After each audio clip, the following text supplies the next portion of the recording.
देखो बेटा, अभी मैं आपके सामने कुछ करूंगा, आपने उसको तवज्जो से देखना है और ध्यान से सुनना है। ये एक पानी का जग है और ये दो मसम्मी हैं, एक छिलके के बगैर है और दूसरा छिलके समेत। मेरी बेटी इस तरफ देखो,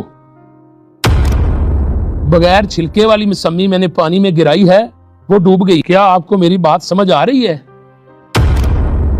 मैंने छिलके वाली मसम्मी को पानी में गिराया, लेकिन वो डूबी नहीं बल्कि तैर रही है। नीचे वाली की निस्बत इसका वजन ज्यादा है, लेकिन ये फिर भी तैर रही है। मेरी प्यारी बेटी, आपने इस मिसाल से क्या सबक हासिल किया? मैं अभी आपको बताता और समझाता हूँ, आपको समझने में आसानी होगी। देखें, अगर आपने अपना पर्दा उतार दिया, इसको इतना जरूरी ना समझा, तो फिर दुनिया में भी डूब जाओगी इस मौसमी की तरह, और आखिरत में भी कोई पुरसाने हाल ना होगा। हाँ, अगर आपने इस छिलके वाली मौसमी की तरह अपने आप को ढांप के रखा, अपने पर्दे की हिफाजत की और इसको कायम रखा, तो याद रखना आप इस दुनिया में भी कामयाब होंगी और आखिरत में भी बेड़ा पार हो जाएगा इंशाअल्लाह। जब इंसान करने वाले काम तर्क कर देता है तो फिर ना करने वाले कामों में पड़ जाता है।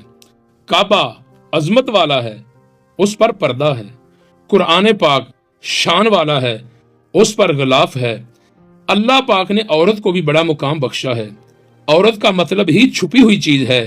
लिहाजा ए मेरी तमाम माओं, बहनों, बेटियों, कभी भी अपने आप को बेपर्दा मत होने देना। इस दुनिया में भी इज्जत पाओगी और आखिरत में भी इज्जत का ताज नसीब होगा। जहां जहां पर पर्दे का हुक्म है वहां वहां पर पर्दा किया जाए। दिल की नहीं माननी, बल्कि अल्लाह अज़्ज़ व जल और उसके रसूल सल्लल्लाहु अलैहि वसल्लम की रिजा को पेश नजर रखना है, खैर हो जाएगी। इस वीडियो को सवाब की नीयत से शेयर करें। अस्सलामु अलैकुम व रहमतुल्लाहि व बरकातुहू।